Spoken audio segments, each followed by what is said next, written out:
Amigos do Saúde Digital, você que pensa que tecnologia é pra gente rica, você pode mudar a sua ideia, porque sabe por quê?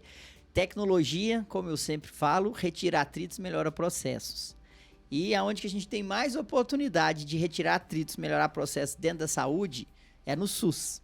E eu tô aqui com a minha colega médica, doutora Paloma Libânio, que veio lá de Marília. Ela é superintendente do Hospital da FAMEMA, que é a Faculdade de Medicina de Marília, né? Uma autarquia estadual. Isso aí. Né, Paloma? E tem feito bonito lá na saúde digital. Quero que você venha contar um pouquinho pra gente. Mas antes, conta pra gente quem é a Paloma, o seu background. Lorenzo, primeiro é um prazer estar aqui com você. Que bom saber que estou aqui ao seu lado, ainda mais sabendo que é um conterrâneo meu, lá das Minas Gerais. Mineirinho também, a gente se sente em casa com esse sotaque. É. Parece que voltei lá para as Minas Gerais. Isso. A Paloma é mineira, acho que começa por aí, né? A Paloma é uma mineira que foi para Marília fazer faculdade, foi fazer FAMEMA, foi com 17 anos, jovem para lá. E fiz a faculdade, gostei, eu sempre brinco, né? Conheci meu marido no primeiro ano da faculdade e fui ficando por lá. Fui ficando e minha trajetória começou na gestão, na atenção primária. Na atenção primária de um município lá próximo, fui diretora técnica por algum tempo. Depois me chamaram para ser diretora técnica de um hospital já em Marília. Retornei para Marília, isso já deu mais ou menos uns 8 anos de gestão. Foi quando eu assumi a superintendência do HC. O HC ele é um hospital escola, né? Então é o Hospital da FAMEMA, que é uma faculdade super reconhecida, a faculdade do meu coração, onde eu fiz o meu mestrado também, tenho um carinho enorme por lá. E aí veio esse desafio, precisamos de alguém para assumir o hospital escola assim que virou autarquia. Como eu já tinha experiência, já tinha feito alguns cursos, já tinha feito uma especialização no Einstein, tinha feito um MBA na FGV, tudo voltado à gestão da saúde. Falei, bom, eu acho que está na hora de eu contribuir, né? Tudo aquilo que a gente aprendeu na faculdade, que foi nos proporcionado, acho que está na hora de eu devolver um pouquinho.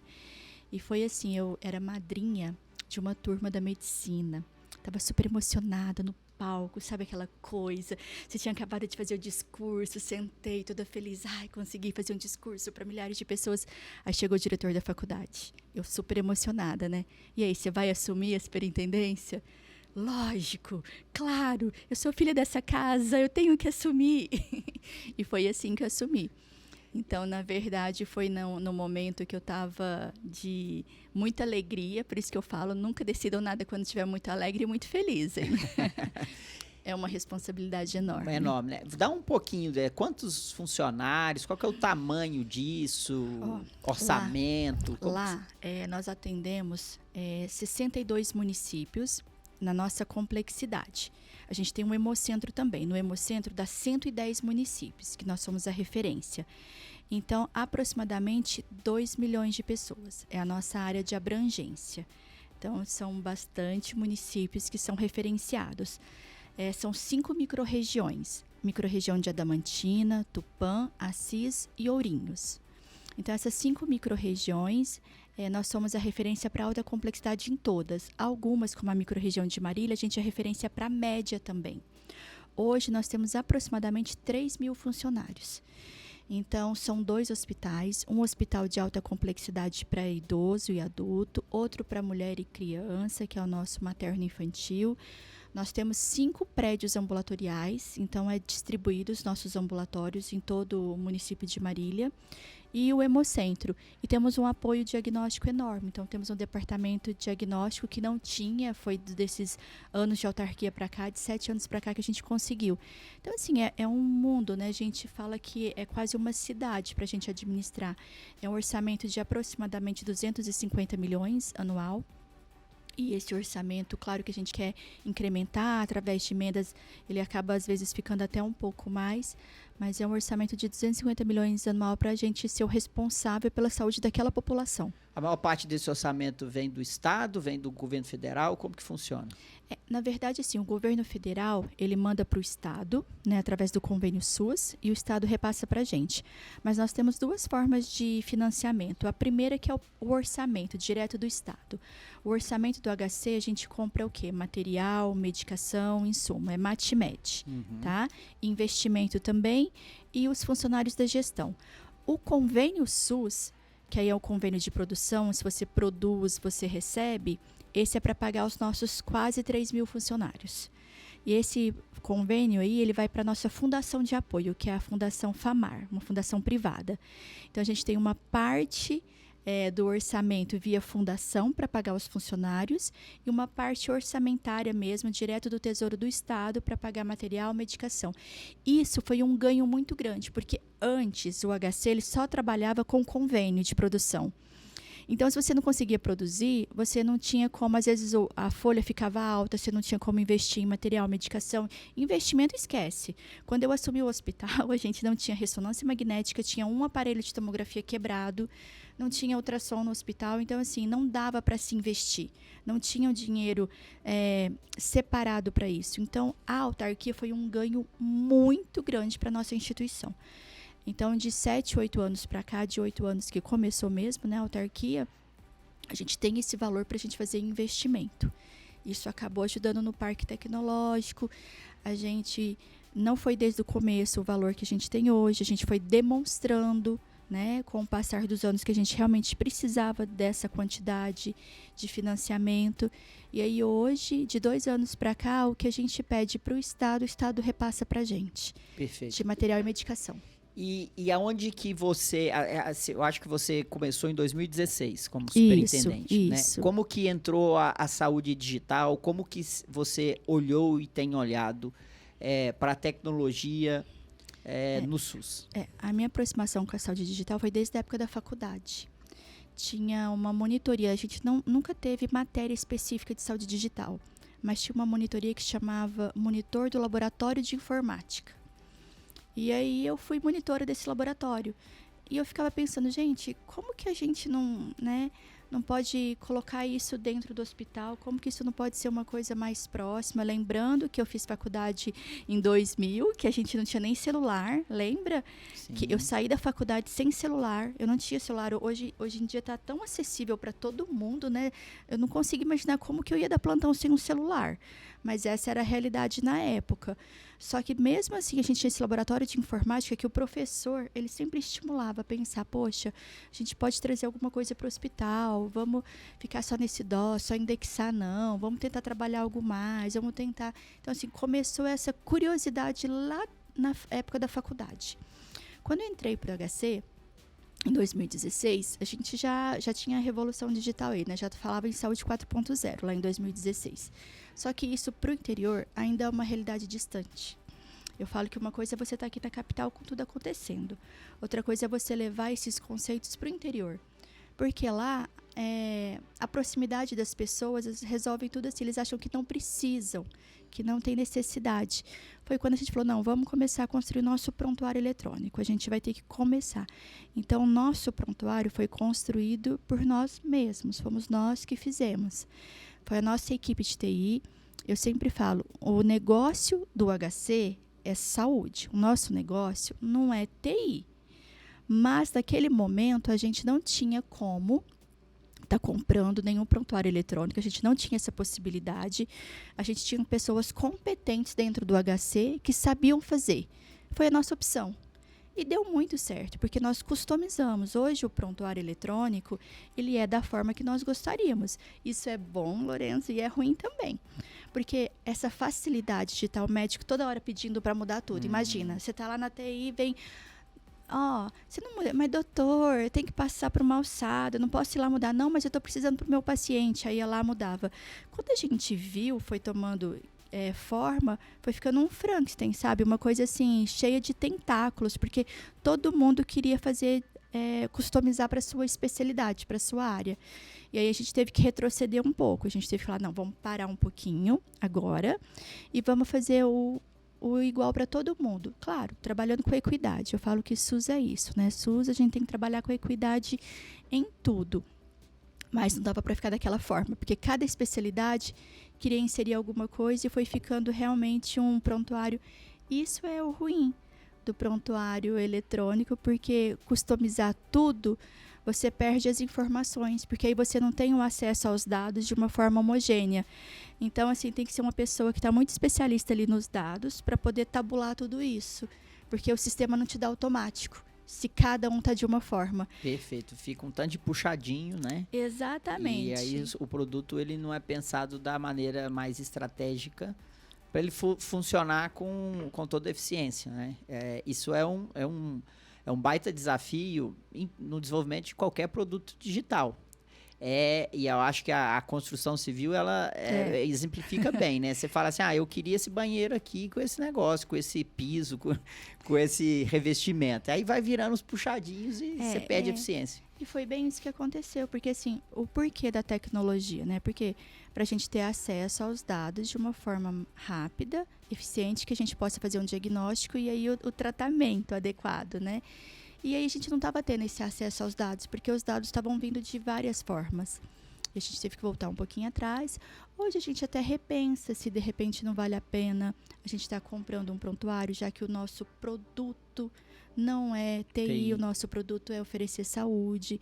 Então, assim, eu falo que são erros, acertos, caminhos, voltas. E tem a própria manutenção, né? E evolução da tecnologia que está por trás de um prontuário eletrônico, né? Se você não é uma empresa de TI, né, em um hospital ainda público, você dá esse suporte, essa manutenção e crescer e evoluir a tecnologia na velocidade que ela evolui de mercado, do ponto de vista de segurança, do ponto de vista de usabilidade, eu penso que deve ser muito difícil mesmo. A gente tinha uma área só de desenvolvedor e uma área de manutenção e uma área ainda de apoio ao cliente, que a gente chamava de apoio ao cliente, para dar conta de tudo isso. Eram vários chamados, então, assim, realmente foi virando uma empresa dentro do HC. A nossa área de TI foi virando uma empresa. E a gente está num momento que a gente está repensando, será que a gente avança até por conta do próprio mercado? Sim. Hoje o analista de TI, né, ainda bem, tem várias oportunidades, então assim, é difícil a gente reter pelo salário do profissional público. E a gente tem esse enfrentamento, porque o profissional público tem que ganhar todo mundo mesmo. Eles são concursados, muitos deles? Não, passam em processo seletivo. Mas como o recurso é público, o Tribunal de Contas entende basicamente como se fosse público. Então, a gente não pode aumentar salário sem passar por todo o conselho, por tudo aquilo. Entendi. E o recurso, como é público, ele é finito, né? A gente recebe o convênio X por mês, acabou. Então, assim, não dá nem pra gente fazer. A gente não tem... Por isso que é tão importante enxugar os processos. Por isso que a gente fala em todo tempo como a tecnologia pode ajudar a gente a deixar tudo líquido, né? Deixar tudo limpo, né? A fazer um lean mesmo nos nossos processos ali, para a gente ter uma economia. Perfeito. Porque ganhar mais a gente não vai ganhar. Nós trabalhamos com o SUS, o nosso convênio é o SUS. Até fazemos 5% de outros convênios, mas não é a nossa prioridade. A nossa prioridade é atender a população que tem o convênio SUS. Sim. Então, não tem como a gente ganhar dinheiro, a gente precisa economizar nos processos. E evoluir com eficiência operacional, né? Para fazer mais com menos. E Sempre. Vocês, mas nessa história eu acho que fica bem ilustrado, né? O momento que o aprendizado que vocês tiveram em colocando no ar uma solução que é própria, que é proprietária. Porque vocês já criam uma cultura dentro da organização de produto digital. Com certeza, se vocês decidirem a migrar para um prontuário de mercado, a equipe, todos os colaboradores, eles já têm uma cultura de produto digital. O que eu acho que facilita muito. E assim, eu vivi muito isso. Foi assim, quase que da noite para o dia. Olha, a partir de amanhã a gente vai ter prontuário eletrônico. Como assim prontuário eletrônico? Tinham médicos, professores, assim, que não, sabe, catando milho mesmo, né? Não, mas eu não vou digitar, o tempo que eu vou perder digitando isso. Não dá, Paloma, você tá doida? Que isso? Pra que isso? Ah, não dá, não vai ter computador para todo mundo. Então, assim, se a gente for pensar nos obstáculos, a gente nem avançava. A opção que a gente tinha era produzir o nosso prontuário com a nossa equipe. Era essa. E tinha que implementar. E pronto, e aí é um enfrentamento. Foi na sua gestão? Foi na minha gestão. Então, assim, foi um enfrentamento. Os colegas, eu era diretora do São Francisco, os colegas gritando, xingando, sabe? Falando, poxa, assim não dá, Paloma, olha isso aqui, caiu a internet. E por ser vários prédios, tem um prédio que fica mais na periferia da cidade, sempre passa um caminhão e derruba a rede da internet lá, sempre. É uma coisa, assim, bizarra, assim. A gente tá lá há tantos anos e não consegue resolver isso. Aí até hoje eles ligam, Paloma, caiu a rede, não sei o quê, por conta aquele cabo de novo. Então, são muitos obstáculos. Só que é isso, vai criando a cultura, porque os nossos alunos que viveram isso, para eles hoje, não tem como mais voltar. Toda vez que a gente coloca uma tecnologia nova, a tendência é sempre caminhar, não é retornar. Então, hoje, ninguém consegue mais pensar num prontuário. Lógico, se a nossa opção for continuar nosso prontuário, a gente tem muita coisa para melhorar, né? E outra coisa que é muito importante, principalmente assim no interior, é a integração. Como nós atendemos 62 municípios, o nosso sonho aí, a nossa meta, eu falo que sonho é só sonho, né? A nossa meta mesmo é fazer com que todos esses municípios tenham o mesmo prontuário. Imagina a hora que a gente conseguir integrar essa rede. Olha a economia que vai ter no sistema. E economia no sistema público é investimento. Cada vez que você economiza num processo, você está investindo em tecnologia leve ou dura, investindo no funcionário, investindo em melhor tecnologia para o paciente. Perfeito. Onde, sinceramente, eu acredito muito que é onde a gente pode fazer mais, né? É o que eu chamo de Pareto, né? Eu acho que onde que 20% dos esforços, a gente vai ter 80% dos resultados, né? Só que precisa de um financiamento, né? Precisa de pessoas que realmente acreditem. Ontem, por exemplo, eu estava numa reunião com uma microrregião. A gente faz sempre reuniões com as microrregiões para entender as necessidades de saúde de cada microrregião. E aí eles trouxeram, doutora, a gente conseguiu contratar por QR Code. Agora todos os nossos... Opa, peraí. Eu não tenho leitor de QR Code lá no HC. Calma, vocês estão indo muito avançado, mas a gente tem que ir se adaptando. Essa microrregião tem. A outra microrregião ainda é no papel. A outra microrregião me traz CD. A outra me traz pendrive. Então, assim, a gente tem que se adaptar a tudo e tentar não colocar empecilho, porque senão não avança. Se a gente fala não para esse que está lá avançado no QR Code, se a gente fala não, ele retrocede e depois não quer avançar mais. Então, você tem que, sabe, fazendo esse equilíbrio entre tudo o tempo todo. E eu acho que isso é lindo na gestão pública. Porque a gestão pública, você tem que ter eu falo que você tem que ter uma criatividade. Porque tudo que você estuda, todos os MBAs e especializações que eu fiz, assim, é muito fácil de aplicar quando você tem dinheiro, quando você tem uma equipe treinada, quando você tem... No público, às vezes, você não pode demitir, você tem que fazer um caminho diferente, você tem um tribunal de contas, você tem uma Aldesp, você tem outros órgãos reguladores, que é totalmente diferente de uma auditoria. Então, assim, o controle do público, ele é muito diferente, e são vários, e aí você tem que fazer para cada um. Então, assim, é rebolar.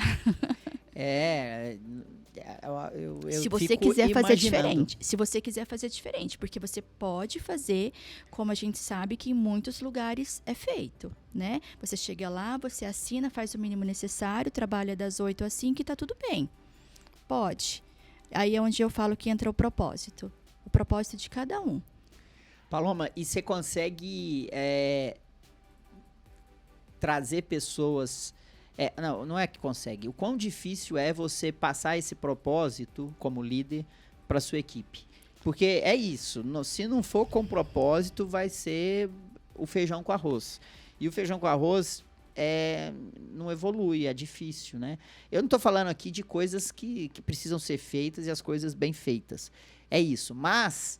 do ponto de vista de evolução tecnológica, de inovação, do ponto de vista de retirar atritos, melhorar processos com tecnologia digital dentro de um hospital público, se a gente faz o feijão com arroz, não adianta. Uhum. Vai ter que dormir mais tarde, vai ter que procurar saber, vai ter que viajar, vai ter que buscar contatos que não estão no seu job description, né? Você está além do que você foi contratado para fazer. E aí eu quero entender de você o quão difícil é ter esse tipo de pessoas no seu time. Gestão é gestão de pessoas, porque basicamente tudo que você faz na gestão é com pessoas. É impossível você fazer gestão sem. Então, assim, você tem que realmente... E eu falo que a chave de tudo é o conhecimento. Você tem que abrir a cabeça das pessoas. Abrir, sabe? Não adianta. Não adianta eu chegar lá e falar assim, olha, algumas coisas a gente precisa fazer. Olha, vai ter que ser assim, pronto, acabou. E algumas coisas é de cima para baixo. Mas a experiência que eu tenho, que as coisas que quando são de cima para baixo, elas não permanecem, não viram uma cultura. Então, você tem que envolver. Aí eu acredito em algumas estratégias, que é educação permanente, reuniões de equipe, colegiados de decisão conjunta. Então, assim, one-on-one. Então, assim, tem algumas estratégias para você chegar nesses colaboradores, para você chegar. Claro que é muito difícil, porque lá são 3.000 colaboradores. 3.000 colaboradores, né? É diferente da só minha equipe ali. Então, assim, como que eu tento trabalhar em cadeia? Não tem jeito. Trabalhar como é o SUS mesmo, uma rede. Então, assim, a minha rede aqui, a gente envolve nisso, outra ali, para chegar em todo mundo. Porque é dessa forma. Eu acho que a gente tem que se espelhar no sistema. O sistema ele é constituído em rede. Então, vamos fazer a gestão em rede também. E ouvir as pessoas. É outra coisa que, assim, eu sou muito acessível. Meu celular todo mundo tem dos 62 municípios que a gente atende. E quando eu falo todo mundo, não é só o prefeito e o secretário, não, viu? Os pacientes também têm. E, assim, eu tento dar essa acessibilidade porque é o que eu falo.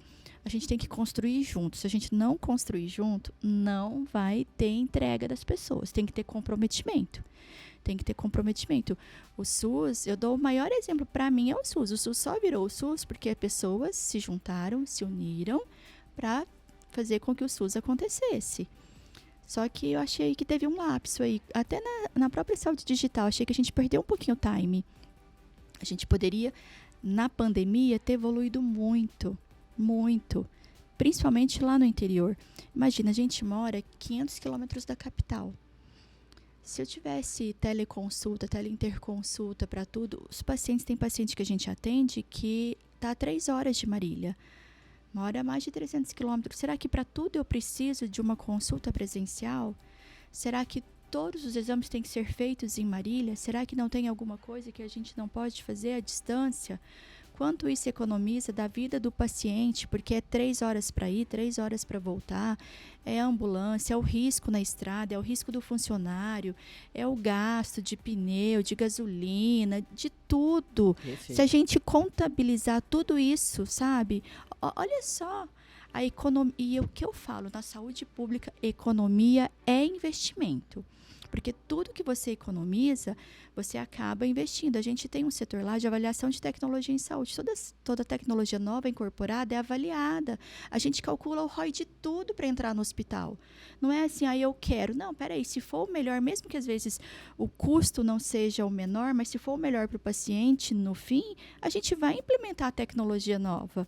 A gente trabalha com ROI mesmo. Perfeito. Então, assim, isso as pessoas precisam entender. É isso que eu estou tentando mostrar para os gestores dos municípios que a gente atende, mostrar para os gestores estaduais o quanto... E a nossa região é uma região organizada, porque é uma região que tem um HC no centro da região. Imagina, são 62 municípios com um hospital, escola no centro. Dá para a gente fazer até eu vi já em outros podcasts eu falando que case talvez não seja a melhor palavra, tal, né?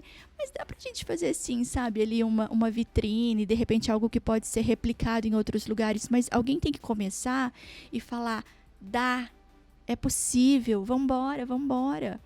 E eu não entendo essa demora na saúde digital. Me explica, Lourenço, por que essa demora? Não, então, aí eu acho que a pergunta que eu queria ver com você fica muito claro e isso é muito bonito, né? Eu formei na UFMG, fiz 3 anos, além dos 6 anos, fiquei mais 3 anos no Hospital das Clínicas. E a gente vê muito propósito em grande parte das pessoas ali. Muitas pessoas estão ali, não largam mesmo o osso, porque querem fazer diferente, e isso é presente. Eu acho que você tem vários exemplos disso e fica claro, nítido, que você é uma dessas pessoas que está empenhada em colocar os seus dons, a sua vocação a serviço do SUS. Até que ponto a política, as relações políticas, quando você chega num cargo igual você chegou, ela prejudica, atrapalha, ajuda? Como que são essas relações políticas? Eu brinco que todo limão que me dá, eu faço limonada, caipirinha, a gente se vira, né? Não tem jeito. A política, ela tinha que agregar, né? Eu sempre acreditei Sempre acreditei, não acreditava muito em política, não. Depois, começando a trabalhar no serviço público, eu entendi que a única forma da gente transformar a vida das pessoas é através da política, porque é assim o nosso sistema no Brasil. É assim, não só no Brasil, mas falando de Brasil, é assim. Então, se não for através da política, a gente não consegue avançar. Nós precisamos, só que quando avançar na política, avançar justamente até em ajudando os nossos políticos a construir leis, ajudando, não só a gente tem que cobrar, a gente tem que votar, depois a gente tem que acompanhar o que esse político está fazendo. Dentro da minha área, eu sou uma das mais chatas, porque eu cobro todos os políticos, todos. Falei assim, mas precisa de fazer a lei. Uma coisa que eu estou muito em cima também é a questão, sabe, da gente ter uma rede para crianças que têm deficiência física, sabe, que essas mães, que a gente jogou toda a responsabilidade para a PAI, será que a PAI realmente é a responsável? Será que não teria que ter o Estado mais envolvido nisso? Porque é dever do Estado, mediante política pública. O que nós estamos fazendo de política pública? A gente não pode também só cobrar o político se a gente não dá a munição para ele. A gente tem que levar o nosso pleito, levar a nossa dor para ele e ajudar ele a construir as soluções. Ajudar. Então, é nossa responsabilidade, nós todos somos seres políticos, todos, o tempo todo. O tempo todo a gente está fazendo política em diversas esferas, não estou falando de política partidária, estou falando de política de relações mesmo. Então, assim, e aí quando você começa a cobrar, quando você começa a ir atrás, a propor soluções, claro que algumas pessoas interpretam isso de várias formas, né? Quando você se expõe, na verdade, em qualquer coisa que você vai fazer, quando você se expõe, você está ali à disposição para se expor, as pessoas vão te julgar. E isso é uma coisa que eu trabalho muito comigo, assim, sabe? Eu sei quem é a Paloma, eu sei do propósito da Paloma, as pessoas que eu amo e que me amam também me conhecem, o restante, ó, é só pedra no caminho. É pedra no caminho, né? E pedra no caminho a gente junta todas e faz castelo, não é isso? Então pronto. Mas interfere, porque você precisa avançar, você precisa fazer negociações. E às vezes não é o interesse de determinado partido. Aí começam as brigas partidárias. Aí, assim, de verdade, eu canso, porque o intuito, principalmente da saúde, esquecer essas questões partidárias e vamos focar no que interessa, né? Vamos focar ali no que a gente tem a governabilidade para fazer. Mas as interpretações, Lorenzo, eu recentemente tive alguns embates com alguns políticos e faço parte mesmo. Aquilo que eu acredito, eu vou atrás. Mas defende seu ponto de defendo vista. Meu ponto de vista. Claro. E assim, e sempre fui muito claro com todos os meus chefes. Eu sou um cargo de indicação, o meu cargo é um cargo político. Hoje o meu cargo é um cargo político. Eu fui nomeada pelo Geraldo Alckmin, passei pelo Márcio França, passei pelo Dória, passei pelo Rodrigo, passei por vários secretários de saúde, agora com o Tarcísio, com o Dr. Eleusis. Com todos que eu trabalhei, eu sempre coloquei qual era a meta do HC, onde a gente tinha que chegar, alinhei os propósitos da instituição com os propósitos do governo, porque cada vez que muda o governo, muda o propósito, então você tem que alinhar. E cabe ao gestor alinhar, ou senão deixar sair, né? Exatamente, é o que eu falo. Se eu não estou disposta a trabalhar com uma pessoa, eu não vou trabalhar. Se eu estou disposta, eu vou fazer tudo que eu puder para a gente alinhar. Eu lembro muito bem, doutor Eleusis, antes dele assumir, em dezembro, ele já chamou a gente lá na secretária e falou assim, ó, Paloma, a gente vai ter que zerar a fila da oncologia. Eu falei, trabalho dado, missão dada, é cumprida. Vamos zerar, chamei a equipe da oncologia, gente, vamos trabalhar nisso. Então, assim, qual é a prioridade? Porque na saúde, a gente fala que prioridade pode ser só uma, né? Na saúde não dá. São prioridades mesmo. É muita coisa. Não dá pra gente fazer tudo ao mesmo tempo. Então, a gente sempre tem que escolher aquelas onde a gente vai avançar nesse período. E foi uma estratégia que o secretário de saúde atual teve, que eu achei que foi ótima. A estratégia dele, ó, ele escolheu onde iria avançar e falou assim, olha, a missão de vocês é a gente caminhar junto, avançar, vou dar todo o apoio. E pronto, vamos embora. Tem muita coisa, mas a gente tem que escolher alguns para a gente avançar mais rápido. E foi isso que a gente está fazendo. É bem interessante, porque você é jovem, uma profissional jovem, né? E à medida que você foi colocada nesse cargo, indicada, nomeada pelas suas habilidades técnicas. Isso. Porque você é médica, bem formada, conhece a região, conhece a cidade. Dei plantão em quase todas as cidades da região. Deu plantão em quase todas as cidades, médica de família, então está em contato com o público, está em contato com o povo. Então, é muito claro que quem te nomeou pelas condições, pelas suas habilidades técnicas. Sim. Só que na hora que você chega nessa posição, só as habilidades técnicas elas não são necessárias para levar para frente o seu propósito. Exatamente. Essa é uma reflexão, né, que a gente precisa fazer, porque as pessoas, existem pessoas que têm propósito e elas vão precisar de habilidades políticas para levar à frente o seu propósito. Porque, como você bem disse, é impossível você mudar a vida de 2 milhões de habitantes, que é a DMS, né? Como que chama? DRS. DRS. Como é que é? Diretoria Regional de Saúde. Diretoria Regional de Saúde. Regional de Saúde. Departamento. Então, você está com 2 milhões de pessoas. A chance de você fazer algo na saúde sendo técnica, ela existe, mas também você precisa de ter habilidades políticas para que isso aconteça, porque senão não vai acontecer. E a habilidade política é com o funcionário, é com o paciente, é com o prefeito, são com os secretários, é com o governador, porque eu respondo direto ao governador, então você tem que ter essa habilidade política com todo mundo. E tem que fazer...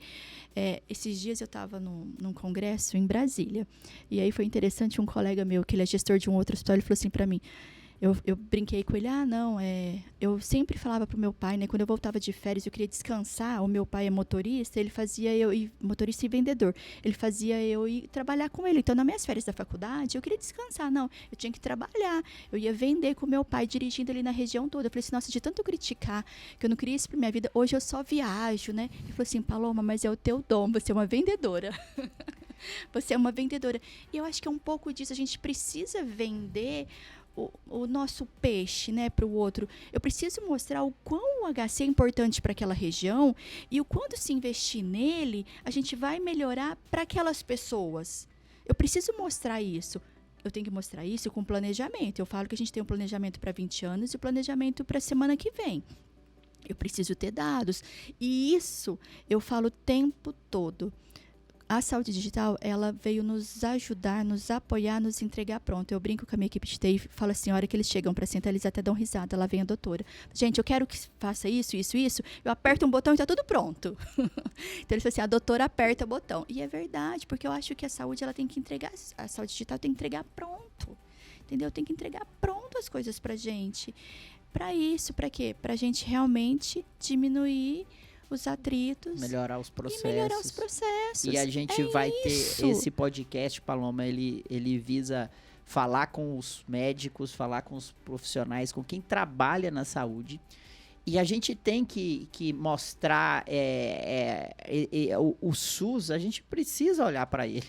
A gente precisa de pessoas que têm propósito, comprometidas a fazerem a coisa certa e olhar para esse caminho, porque não vai mudar.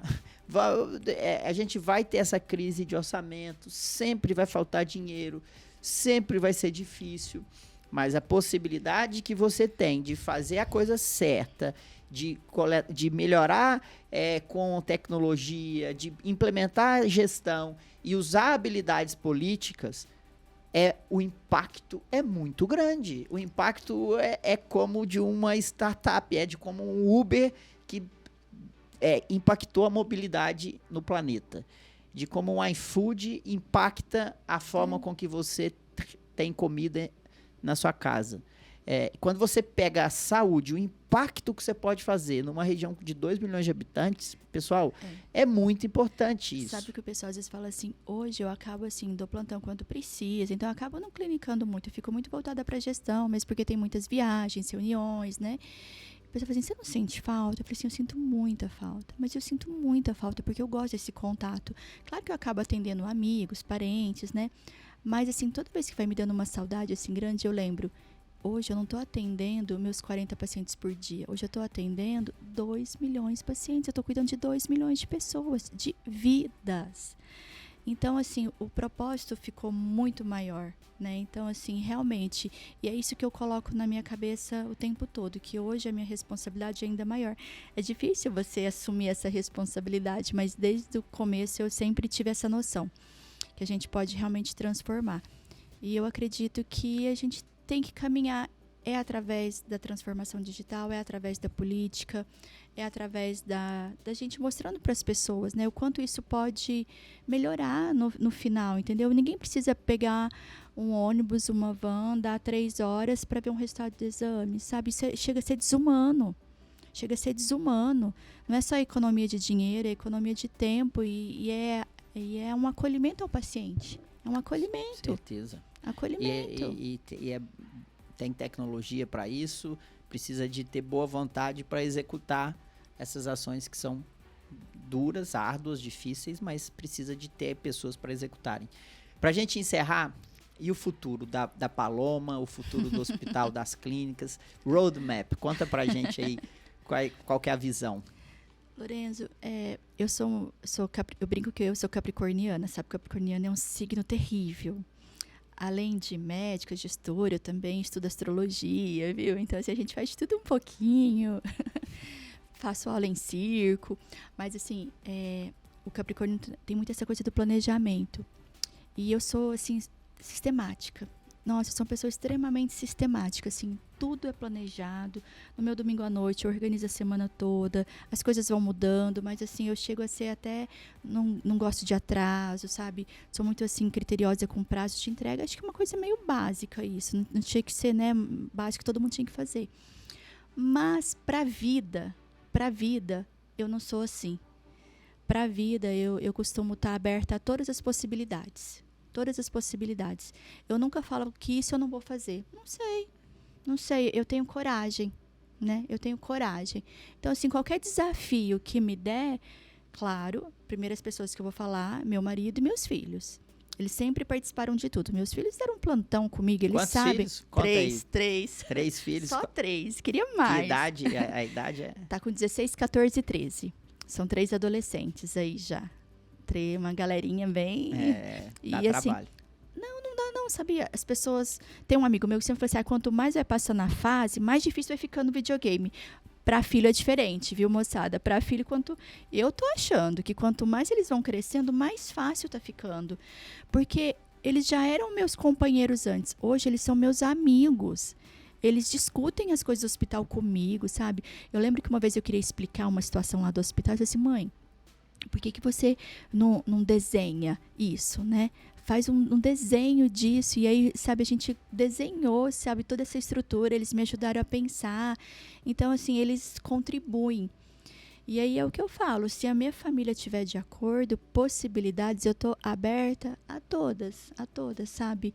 Eu continuo estudando. Eu sou uma defensora mesmo da saúde pública. Eu amo saúde pública, nunca trabalhei no privado, não sei como é trabalhar no privado, a gente atende muito pouco convênio lá no HC, e sou realmente uma defensora, e sou uma defensora da gestão, de uma gestão adequada, de quanto uma gestão adequada, ela pode transformar tudo.